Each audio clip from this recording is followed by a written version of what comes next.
Students, class 12th में आज आपको नया लेसन शुरू करा रहा हूँ डी और एफ ब्लॉक। ठीक है, डी और एफ ब्लॉक में देखो सिलेबस के अंदर से बहुत सी चीज़ें काट दी गई है और बहुत सी चीज़ें मान लो ये है कि जो चीज़ें काटी गई है वो सब काम की चीज़ें हैं। ठीक है, तो अपने डी और एफ ब्लॉक की जब बात करेंगे तो इसमें आता है मतलब एफ ब्लॉक शायद लगभग एफ ब्लॉक की रासायनिक अभिक्रिया केमिकल रिएक्शन और इनका डिफरेंस ये हटाया है और कुछ नहीं हटाया। ठीक है, मतलब डी ब्लॉक आपके पूरा ही है ये मान के चलना। ठीक है, तो देखो डी ब्लॉक की अपन बात करते हैं तो डी और एफ ब्लॉक लेसन शुरू करेंगे। और डी और एफ ब्लॉक के अंदर सबसे पहले ये बात आती है कि पीरियोडिक टेबल में डी ब्लॉक होते कहाँ पर हैं। तो देखो ये मैंने आवर्त सारणी बनाई, पीरियोडिक टेबल बनाई, ये क्या होता है अपना डी ब्लॉक, ये अपना क्या होता है डी ब्लॉक होता है, इधर एस होता है इधर पी होता है, ये आपको पता है। आपसे पूछा क्या जाता है डी ब्लॉक में आपके सिलेबस में श्रेणी है सिर्फ ये वाली 3D, इसको हम क्या बोलते हैं 3D या प्रथम संक्रमण श्रेणी, फर्स्ट ट्रांजिशन एलिमेंट, प्रथम संक्रमण श्रेणी या first transition element. 4D 5D के फिर भी आपको नाम याद करने पड़ेंगे, कर लेना एज ए नॉलेज सही रहता है। ठीक है, बट सिलेबस में सिर्फ 3D है तो मैं सिर्फ 3D की ही बात करना चाह रहा हूँ।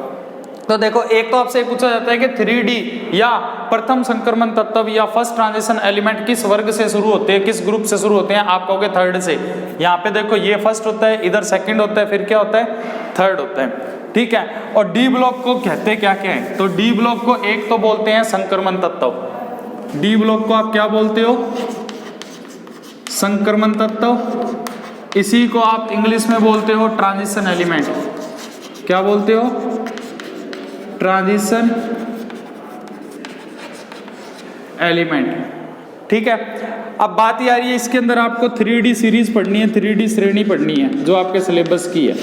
ठीक है, ध्यान रखना ये S और P के बीच में होती है, S और P के बीच में होती है। और 3D के अंदर आपको क्या क्या चीजें पढ़नी होती है वो याद रखना है। उससे पहले मैं आपको बता दूं डी ब्लॉक का सामान्य सूत्र, जनरल फॉर्मूला जो पेपर में पूछा जाता है, जनरल फॉर्मूला होता है डी ब्लॉक का n-1 D1 to 10 NS12, n-1 D 1 से 10 और NS 1 से लेके 2 तक इलेक्ट्रॉन हो सकते हैं।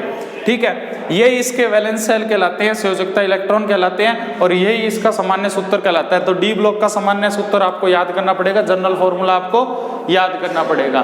ठीक है, अब डी ब्लॉक का जनरल फॉर्मूला याद करोगे, 21 से 30 तक एलिमेंट याद करोगे तो कौन कौन से थे, scandium, titanium, vanadium, chromium, manganese, iron, cobalt, निकल, कॉपर, जिंक।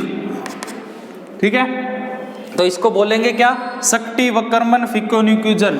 21, 22, 23, 24, 25, 26, 27, 28, 29, 30।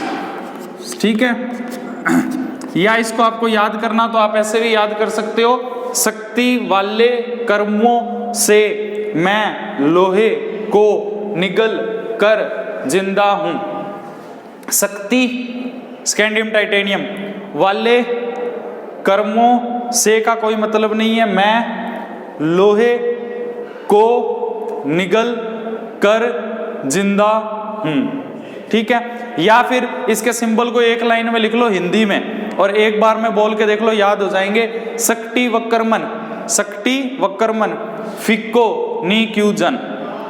ठीक है, अब आपको क्या करना है इसका इलेक्ट्रॉनिक कॉन्फ़िगरेशन करना है। तो देखो इसका इलेक्ट्रॉनिक कॉन्फ़िगरेशन करने से पहले 21 से पहले जो नोबल गैस आती है वो लिख लो, जो अक्रिय गैस आती है वो लिख लो। कौन सी आती है आर्गन, कौन सी आती है आर्गन,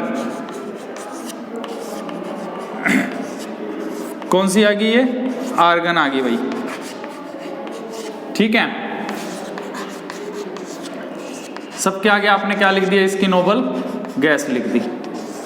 अब इसका इलेक्ट्रॉनिक विन्यास लिखना है तो देखो स्कैंडियम शुरू होता है 3D सीरीज से, तो 3D 4S सबके आगे लिख दो, 3D 4S, ये है N और ये है n-1, ये 3D हो गया, ये 4S हो गया, ये 3D हो गया, ये 4S हो गया, ये 3D हो गया, ये 4S हो गया, ये 3D हो गया और ये क्या हो गया 4S हो गया।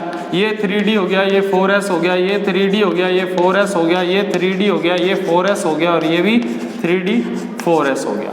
ठीक है, अब आप इलेक्ट्रॉन कैसे बनते हो, देखो 18 इलेक्ट्रॉन आपने इसमें भरे तो 19 और 20 दो इलेक्ट्रॉन यहाँ पे गए, 21 वहां ये रहा, 19 20 21 22, 19 20 21 22 23, 19 20 यहाँ पे दो इलेक्ट्रॉन की जगह मैं क्या लिखूंगा 1 और इधर मैं 4 की जगह क्या करूंगा 5 इलेक्ट्रॉन। तो इंपॉर्टेंट है क्रोमियम का इलेक्ट्रॉनिक विन्यास। ठीक है, क्यों होता है ऐसा, तो देखो अगर मैं यहाँ पे लिख दूं S2 और 3d4 तो मेरा S तो हो जाएगा फुलफिल्ड, पूरा भरा हुआ, जबकि D मेरा क्या होगा, न तो आधा भरा होगा, न पूरा भरा होगा, न हाफ फिल्ड होगा, न फुलफिल्ड होगा। अब क्या करता है D, जब नियर ही हाफ फिल्ड होता है मतलब अर्धपूरित होने वाला होता है, 4 इलेक्ट्रॉन है मतलब, अब ये क्या करेगा 1 इलेक्ट्रॉन मांगेगा इधर उधर से, तो S से क्या करता है ये 1 इलेक्ट्रॉन ले लेगा। जब S इसको 1 इलेक्ट्रॉन देगा तो ये भी हाफ फिल्ड हो गया और ये भी क्या हो गया हाफ फिल्ड, दोनों ही सब सेल तुम्हारे क्या हो गए स्टेबल हो गए। तो ये हो गया इसका कॉन्फ़िगरेशन, इंपॉर्टेंट है ध्यान रखना। ऐसे इसमें 3d 5 और 4s2 हो जाएगा, इसमें 6 और 2 हो जाएगा, इसमें 7 और 2 हो जाएगा, इसमें 8 और 2 हो जाएगा, इसमें 10 और 1 हो जाएगा और इसमें 10 और 2 हो जाएगा। ये भी इंपॉर्टेंट है। कॉपर सेम रीजन वही है, यहाँ पर ये 9 होता है और यहाँ पे S2 होता है मान लो, तो D बोलेगा कि भाई नियरली स्टेबल होना चाहता हूँ, तो अपने क्या करेगा 10 इलेक्ट्रॉन पूरा करना चाहेगा, उस 10 इलेक्ट्रॉन को पूरा करने के लिए S से 1 इलेक्ट्रॉन लेगा, D फुलफिल्ड हो जाएगा, S हो जाएगा हाफ फील्ड और ये क्या हो जाएगा यहाँ पे स्टेबल। तो एक तो आपको इसका कॉन्फ़िगरेशन करना है डी ब्लॉक का 21 से 30 तक का, याद करने का मैंने आपको बता दिया, वीडियो को स्लो करके उसको लिख के आपको याद करना पड़ेगा। अब देखो उसके बाद क्या होता है कि आपने इतनी चीज कर ली, ठीक है, उसके बाद अपने बात करते हैं सबसे पहले साइज की, आकार की। आपको सबको पता है पीरियोडिक टेबल में बाएं से दाएं जाने पे, लेफ्ट से राइट जाने पे साइज क्या होता है डिक्रीज होता है, साइज क्या होता है डिक्रीज होता है, साइज क्या होता है घटता है। अब पहले तो कॉमन ट्रेड याद रखोगे, पीरियोडिक टेबल में इधर से इधर जाने पे साइज घटता है, ऊपर से नीचे जाने पे साइज बढ़ता है। आपसे कारण पूछा जाए तो देखो कारण बनना किस कारण से होता है, ऊपर से नीचे जाते हैं ना, तो ये देखो ये एक घेरा बढ़ जाएगा, मतलब एक आवर्त बढ़ जाएगा, एक पीरियड बढ़ जाएगा, ये एक घेरा बढ़ता जाएगा। जैसे जैसे ये घेरा बढ़ता जाएगा वैसे वैसे साइज क्या होगा बढ़ेगा। सीधी सी बात है, सेल बढ़ रहा है तो क्या हो रहा है आपका एटम का साइज बढ़ रहा है। अब आपसे पूछा जाता है एक पीरियड में बाएं से दाएं जाने पे साइज क्यों घटता है, रीजन पूछा जाए, ठीक है ना, तो आप सिर्फ यही बताओगे साइज घटने का रीजन यही होता है न्यूक्लियस की पावर का बढ़ना, ठीक है, न्यूक्लियस की पावर का बढ़ना। और एक पीरियड में जब हम इलेक्ट्रॉन डालते हैं, एक आवर्त में जब हम इलेक्ट्रॉन डालते हैं, वो इलेक्ट्रॉन ओरिजिनलिटी में एक सेल के अंदर ही आ रहा होता है, और किसी भी एटम में जितने इलेक्ट्रॉन आते हैं उतने ही क्या आते हैं प्रोटॉन आते हैं। और जब एक ही घेरे में आप इलेक्ट्रॉन डालोगे तो प्रोटॉन का आकर्षण बल क्या हो जाएगा ज्यादा हो जाएगा, अट्रैक्शन फोर्स ज्यादा हो जाएगा, जिसको डी ब्लॉक में मैं इफेक्टिव न्यूक्लियर चार्ज बोलूंगा, प्रभावी नाभिकीय आवेश बोलूंगा, जिसको मैं जेड इफेक्टिव से लिखूंगा, ZEFF, जिसको मैं किससे लिखूंगा जेड इफेक्टिव से। इसको मैं बोलता हूं प्रभावी नाभिकीय आवेश, इफेक्टिव न्यूक्लियर चार्ज। तो इफेक्टिव न्यूक्लियर चार्ज बढ़ने के कारण दाएं से बाएं जाने पर या बाएं से दाएं जाने पर, लेफ्ट से राइट जाने पर एटम का साइज क्या होता है डिक्रीज होता है, सिंपल सी बात है, ठीक है। आपसे कभी भी साइज का क्वेश्चन है आपको यही बताना है, न्यूक्लियस की पावर बढ़ती है तो साइज घटता है, और पूरा एक घेरा बढ़ रहा है, पूरा एक सेल बढ़ रहा है तो साइज क्या होता है बढ़ता है। अगर साइज आप कहते हो कि सर घेरे के अंदर हमने इलेक्ट्रॉन डाले साइज क्यों बढ़ा, पर्टिकुलर रीजन बताओ, ठीक है, तो देखो होता क्या है, इलेक्ट्रॉन इलेक्ट्रॉन दोनों में रिपल्सन होता है, उस रिपल्सन के कारण भी साइज थोड़ा सा क्या हो जाता है बढ़ जाता है। उस रिपल्सन को, प्रतिकर्षण को यहाँ मैं हिंदी में बोलूंगा परिरक्षण प्रभाव, और इंग्लिश में उसी को बोलूंगा शील्डिंग इफेक्ट, उसको क्या बोलूंगा शील्डिंग इफेक्ट, इतना ध्यान रखना। अब डी ब्लॉक के अपन साइज की बात कर रहे हैं, तो देखो सीधी सी बात है, इसको क्या बोलते हैं डी ब्लॉक को ट्रांजिशन एलिमेंट, संक्रमण तत्व। इनको संक्रमण तत्व इसीलिए बोलते हैं कि इनमें वेरिएशन बहुत है। जो आप पीरियोडिक टेबल का ट्रेंड याद रखते हो वो तो आपको रखना है, कुछ इसमें 2-4 चीजें अलग होती हैं वो भी हमको पढ़नी पड़ती हैं, ठीक है। जैसे मैं बात करूं स्कैंडियम से लेके, scandium, titanium, vanadium, chromium, iron, cobalt, निकल, कॉपर, जिंक, ये लो, ठीक है ना। तो आप नोट्स के अंदर पढ़ लोगे, उसमें लिखी हुई ये लाइनें, पहले 4 तत्वों का साइज क्या होता है घटता है, पहले 4 तत्वों का साइज क्या होता है, घटता है। फिर 3 तत्वों का साइज क्या रहता है, समान बना रहता है, मतलब सेम रहता है, एक जैसा रहता है, न घटता है न ही बढ़ता है।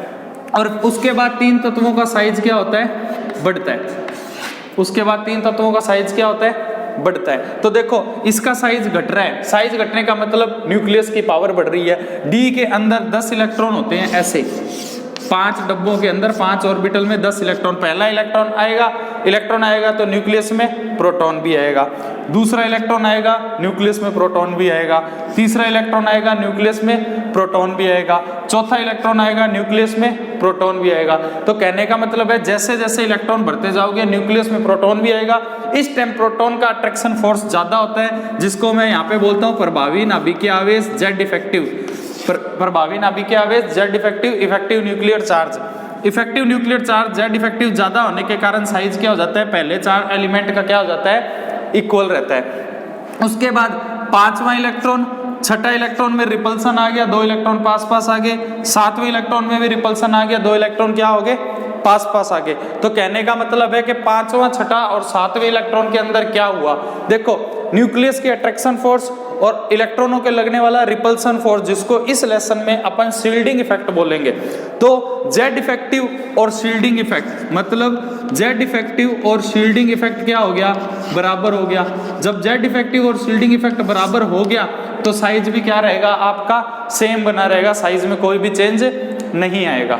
आगे बात समझ में। उसके बाद मैं बात कर रहा हूं निकल, कॉपर और जिंक की।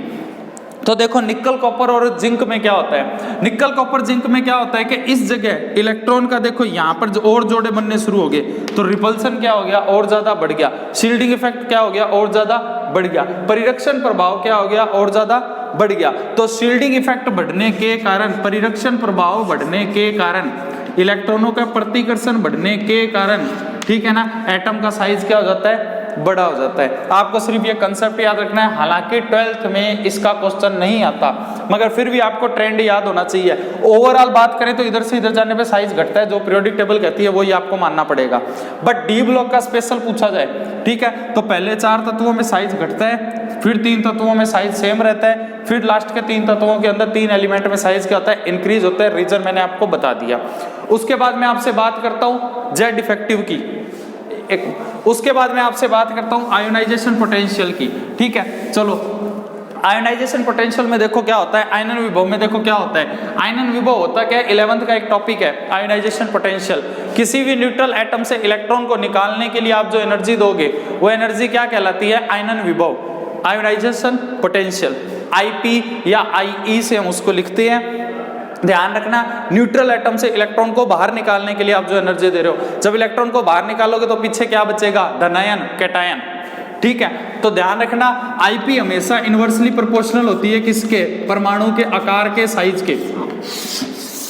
मतलब ये कि जिसका एटम का साइज छोटा होगा, जिस एटम का परमाणु का साइज क्या होगा, छोटा होगा, उसमें से इलेक्ट्रॉन को निकालना मुश्किल होगा। क्यों, क्योंकि अट्रैक्शन फोर्स क्या लग रहा है, ज्यादा लग रहा है। न्यूक्लियस का अट्रैक्शन फोर्स क्या लग रहा है, ज्यादा लग रहा है। जब न्यूक्लियस का अट्रैक्शन फोर्स ज्यादा लगेगा तो इलेक्ट्रॉन को निकालना भी क्या हो जाएगा, मुश्किल हो जाएगा। सिंपल सी बात ही है। तो अब देखो यहाँ पे साइज क्या हो रहा है, डिक्रीज हो रहा है। जब साइज डिक्रीज हो रहा है तो यहाँ पे आईपी क्या होगी, बढ़ेगी। तो कहने का मतलब है प्रथम 4 तत्वों के अंदर, प्रथम 4 एलिमेंट के अंदर आईपी क्या होती है, बढ़ती है। फिर 3 तत्वों के अंदर आईपी क्या रहेगी, सेम रहेगी। मतलब तीनों की आईपी लगभग सेम रहेगी, तीनों की आयनाइजेशन ऊर्जा क्या रहेगी, सेम रहेगी, ठीक है। और लास्ट में क्या होता है, जब साइज बढ़ रहा है, साइज बढ़ता है तो आईपी क्या होती है, घटती है। साइज बढ़ता है तो आईपी क्या होती है, घटती है। साइज बढ़ेगा तो आईपी क्या होती है, घटती है। ये सारा ट्रेंड आपको क्या करना है, याद करना पड़ेगा। आगे बात समझ में। इतना टॉपिक आज के वीडियो में मैं कराता हूँ, नेक्स्ट आपको मैं कराऊंगा अगले वीडियो में। थैंक यू बच्चों।